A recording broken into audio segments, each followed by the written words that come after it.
Hey, it's me, Tammy B, and here's my review for the haves and the have-nots.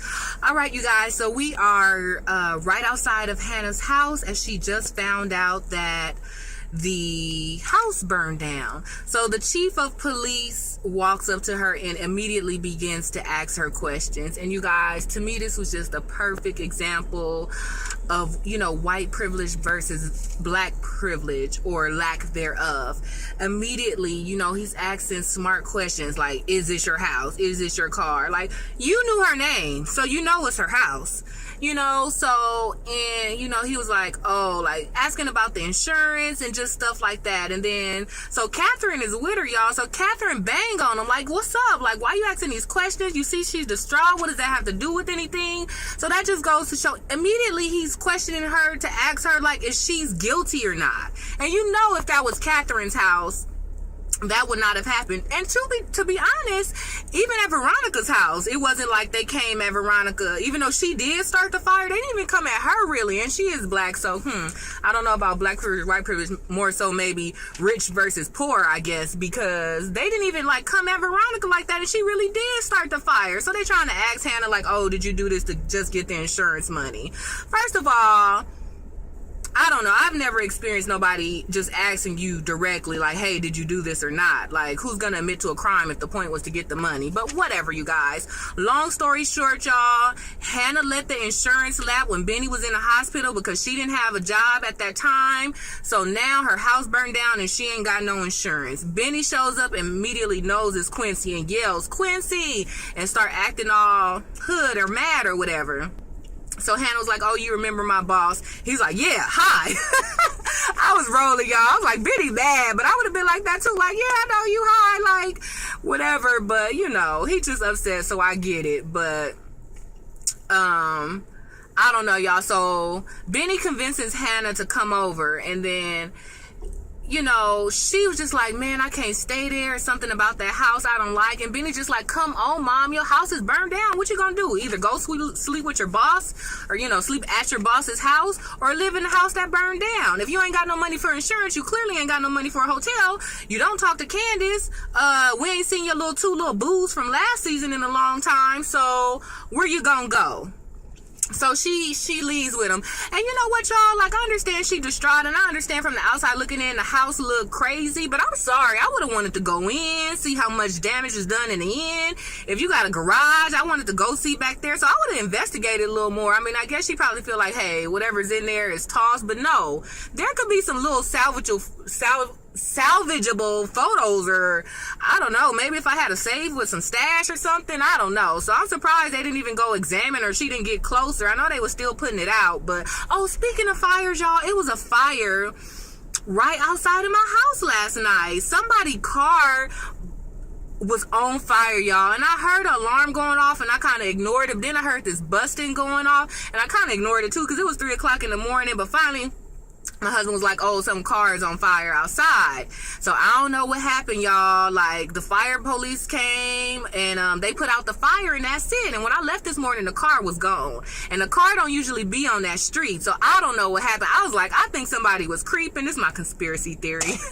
I was like, maybe somebody was creeping and they wife or husband found out and came and torched the car and left. But whoever car was, nobody came outside. Like, only us spectators came outside. So I'm like, did the person come out in the morning, saw their car was on fire, or did the fire, because once the fire was out, everybody went back in the house. So I don't know, did the fire guy call a tow truck to pull it away, or did they just leave it there and then the person came out the next morning and saw their car was on fire? I don't know, y'all, but that's crazy. I'll see what the hood say when I get back home today. Okay, little sidebar. So anyway, let's see. So Jim is calling his little hitman, and he want his kills done today, and he want Veronica to go last, and he gonna practice his cry face, y'all. I was like, ooh, all right. So Candace gets a knocks on the door, and it's a bunch of flowers from Oscar. He ain't even been gone 24 hours, but he wants her to know she is important to him, and he's on his way to a meeting, and he wants everything to go good with the kid, yada yada yada. they just talk and she just get a lot of flowers. Jeffrey comes over to visit, admires the house, agrees to go with Candace to run around and run some errands, y'all. She asks Jeffrey to stay, and he just like, see, even Jeffrey was like, I don't want to be a part of no illegalness now. She was like, no, it's all legit. So I guess he gonna agree to stay with her. It's a 3-bedroom house. Maggie goes in there to David to try to prompt him to run for governor. She got a little flyer printed out and everything. And she wants David, soon as Jim announces he's not running, she wants David to get up behind him and be like, oh, I ain't got nothing to do with him, but I'm running. And he's skeptical about it, but it seems like he is going to do it. And I appreciate him being a real friend or a real man to be like, okay, like this is shady, but I'd rather just tell him than just to be all walk up and not say nothing, you know? And I can appreciate that. I don't know if Jim would do the same in reverse, but hey. And Maggie said this one line, because she was just like, oh, David get on my nerves about being nice to everybody like Jim and Veronica. And David was like, why does it bother you so much, like when I say good stuff about my wife? And she's like, I can't help you when it comes to your wife. Duh. No, you cannot help. As anything involves his wife, you make it worse. Whether you're just there, whether you love him or not. I'm just so annoyed with Maggie not liking Veronica. And I know we all don't like Veronica either, but it's just something about side chicks that it's gonna take me a while to just get used to the fact that they be doing stuff more and more these days. So Jim and Celine, y'all. So Jim go back over to Celine's house looking like a sweaty, wet dog in his leather coat, talking about open the door. She like, what you want, Jim? And I'm glad he said what I was thinking. Like, come on, Celine, open this door. Why we gonna keep playing games or whatever, right? So he busts in and just grabs her and start kissing her. She's like, what are you doing? Oh. And, he like, oh, let's do it or whatever. So they do it, y'all. And it's all rough. It's all quick. And it's just like boom, boom, bam. And I'm like, oh, dang. That's why you like Jim so much, right? So she all smiling and teeing and offer him something to eat. All like trying to cuddle and kiss and stuff. And she like, oh, so how do we get back to normal? He was like, it ain't no normal, y'all. He clowned Celine, y'all. Like, oh my gosh. Like, he called her a whore. He was like, you're not coming back to work for us. It's over. Like, I make sure the little kid get child support. He called the kid a bastard, y'all. I'm like, you calling yourself something too? Because bastard mean no father. Are you just admitting you not no father?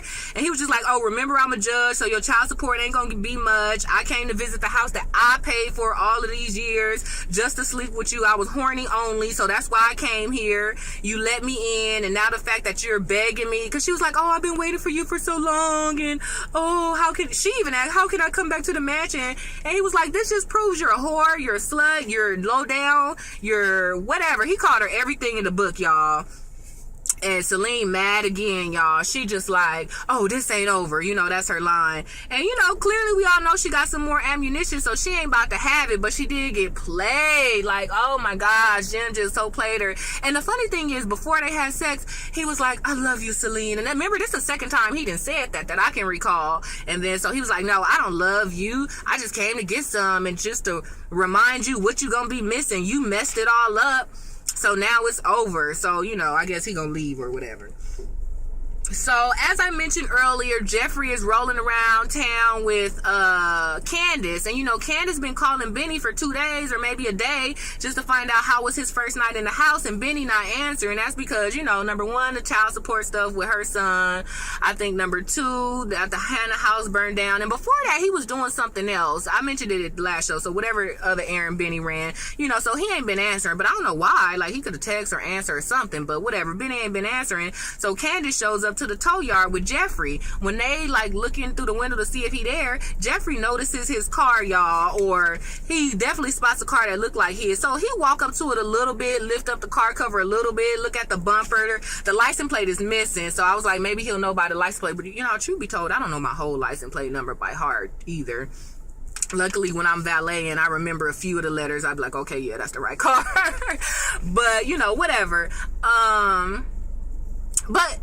And then, Benny wasn't there, so they leave, and Jeffrey just leaves with Candace. But I'm like, are you crazy? Like, I would have looked under the hood. Like, why? Candace your friend. Like, I know he probably don't want Candace to know the business because he know how Candace and his mama don't get along. But I would have just said something like, oh, I used to have a car like this. Or maybe, no, that's too close. But I'd be like, oh, I love these cars. Because I don't think Candace know what car he had. You know, just to look at it, be like, man, I wonder how much that cost. You know what I'm saying? I would have played it off just to find out for sure that it's my car. But hey, Jeffrey didn't confirm or deny that he knew it was his car. So hey, maybe by the dent and the removed license plate, he know for sure it's his car or not, or whatever. But I just thought it wasn't enough evidence. But whatever, I guess clearly he did know it was his car, right? Because the next thing that Candace and Jeffrey do is go to the hospital to see the son. So the social worker is there.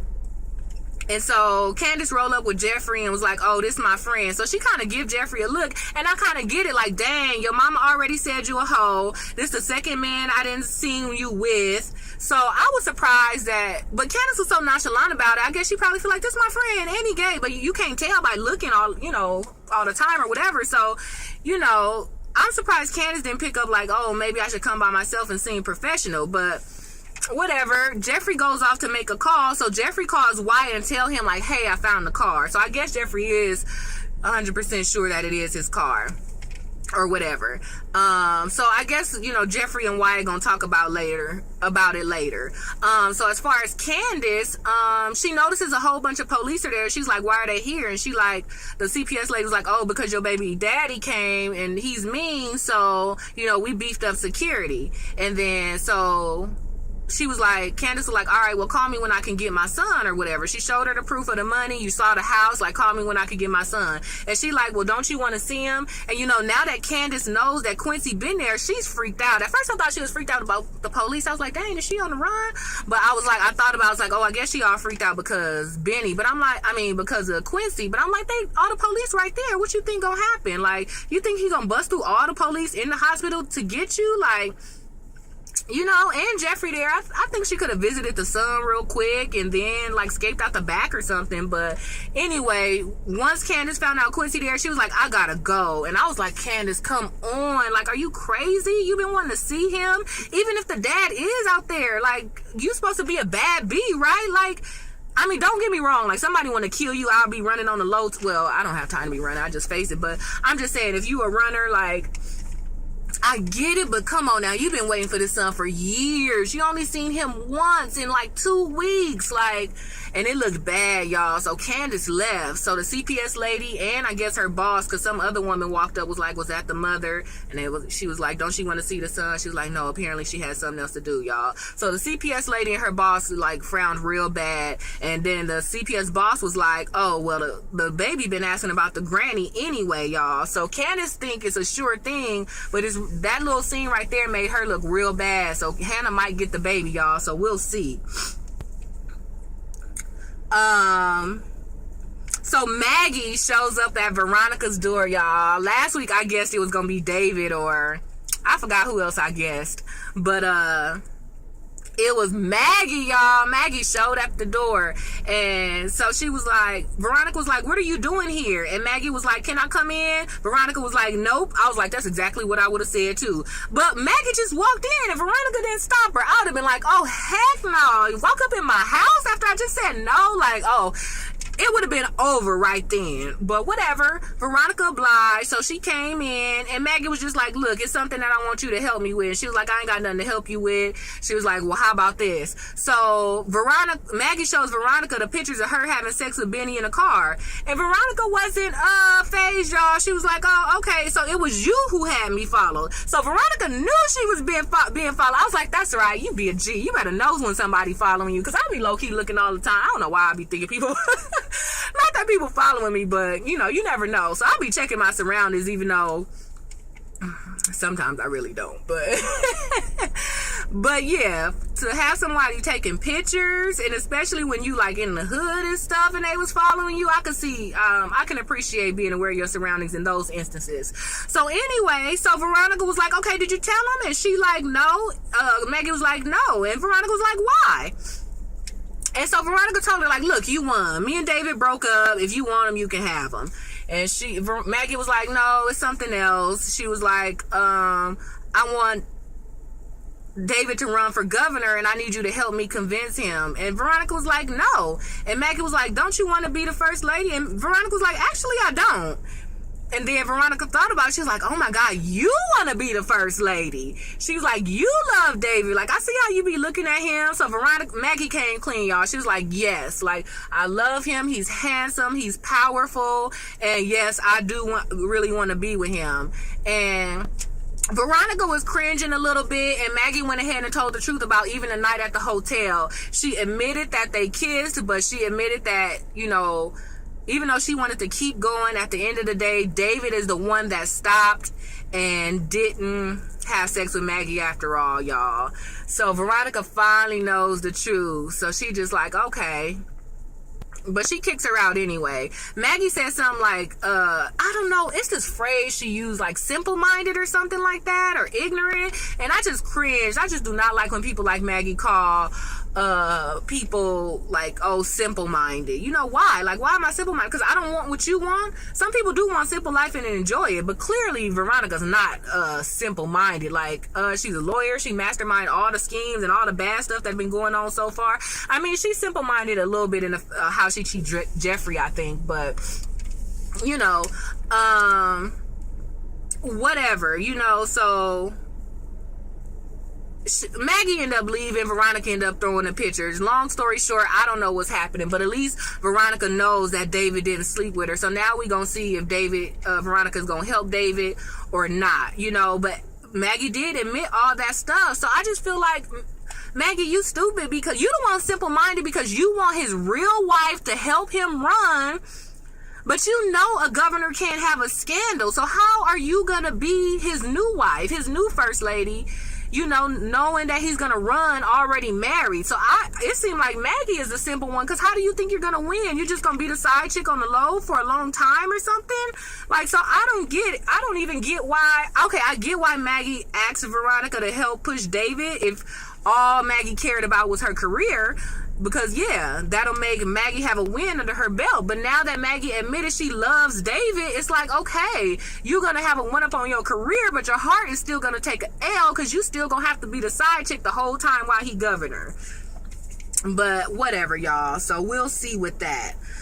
So the DA, y'all, Lisa McDowell, called Wyatt and was like, hey, Wyatt, I know you was in jail and I know you got raped. How about you help me get your parents after all? And he like, how you know? She was like, I'm the DA. I'm always at the jail. I know people. I know the guy who raped you is Veronica homeboy. So how about you help me get your parents' inheritance, and after you do that, I'll make sure you don't go to jail. So Wyatt like, let me think about it and I'll call you back.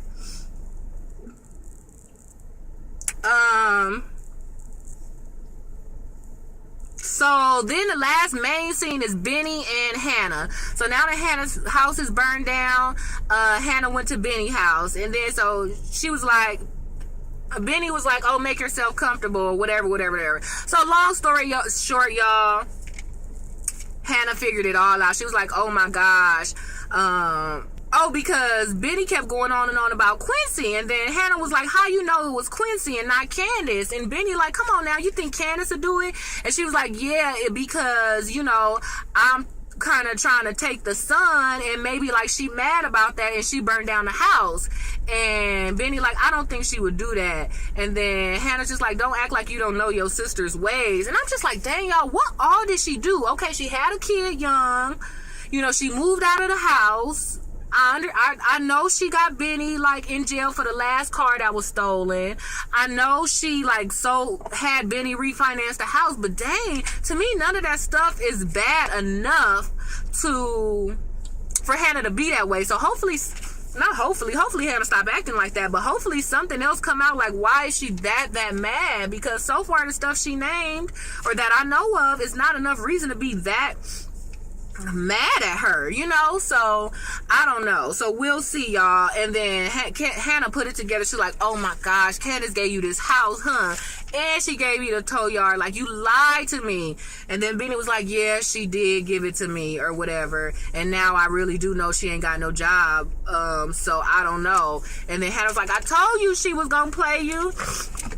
And Benny was just like, I see that now. So that's it. Hannah just mad, y'all. She ain't got no house. Now that she know that Candace bought this house, I don't know if she gonna stay there or not. So Hannah was like, take me to Candace right now. So they march over to Candace's house, y'all. So that's it. So next week, both Hannah and Candace is crying, and Hannah is just asking her, what you do to get this money? Da da da da da. And so we'll see what happens. In a preview, they show Jim about to give his speech, so we'll see what he gonna say, because I don't think he's gonna resign. I think he gonna say something real cool to make him still in the running, so we'll see. We see Veronica go talk to David, and she being all soft and holding his hand and stuff, so I don't know if she gonna apologize for knowing that he didn't sleep with Maggie, or maybe she gonna just try to prompt him to vote for governor. I don't know, we'll see. And then Veronica and Benny, y'all. Like, I don't know what Veronica came there for. Oh, probably for the car. And Benny, the one trying to have sex with her. The last two times, to me, it seemed like Veronica came on to Benny. But today, Benny like, oh, let's kiss, let's do it, or whatever, whatever, whatever. So he coming on to Veronica, and it looked like she give in. Oh, so maybe that's why. Maybe if she make up with David, maybe that's why Benny have to come on to her versus her just being open as she been the last week. And we come to find out Benny is 23. I was wondering how old he was, but I guess Maggie said something to Veronica. Oh, you sleeping with a 27-year-old or a 28-year-old? And Veronica was like, no, actually, he's 23. So I'm so here for Veronica never lying about stuff, never lying about the fire, never lying about Benny. It was something else she never lied or she was open about and nobody believed her. So I'm here for her honesty, but other than that, like, I'd be like, girl, she crazy. But so that's it, you guys. It was so good.